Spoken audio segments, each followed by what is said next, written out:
గోవులను పూజించే దేశం మనది. ఇంట్లో ఏ చిన్న పూజ చేసుకున్నా ముందుగా గోవులను పూజించుకోవడం ఆనవాయితీగా వస్తోంది. అయితే అదే సందర్భంలో మన దేశంలో ఆవులను, గేదెలను చంపడం జరుగుతోంది.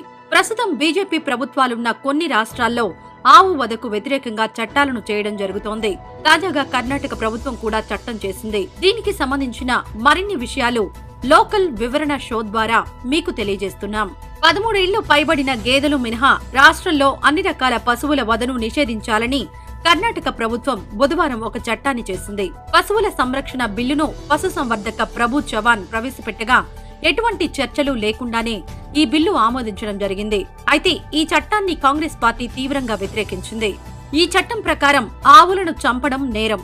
ఆవులను చంపిన వాళ్లకు 3 నుంచి 7 ఏళ్ల పాటు జైలు శిక్షను విధించడం జరుగుతుంది. అదనంగా 50,000 రూపాయల జరిమానా కూడా విధించవచ్చు.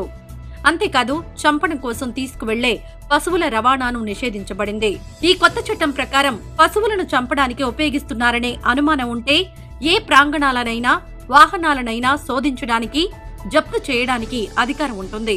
అంతేకాదు, అనుమానితులను అదుపులోకి తీసుకునే అవకాశం కూడా ఉంటుంది. పశువుల సంరక్షణ చట్టాన్ని ఉల్లంఘించే కేసులను వేగంగా విచారణ జరపడానికి ప్రత్యేక న్యాయస్థానాలను నియమించడానికి ప్రభుత్వానికి అధికారం ఉంది.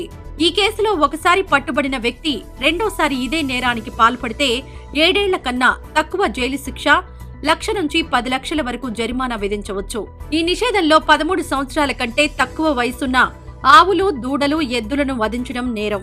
అయితే 13 ఏళ్లు పైబడిన గేదెలను, వ్యాధిగ్రస్తులైన పశువులను పరిశోధన కోసం వినియోగించే వాటికి మినహాయింపు ఉంటుంది. అయితే ఈ చట్టాన్ని ప్రతిపక్ష కాంగ్రెస్ పార్టీ వ్యతిరేకించింది.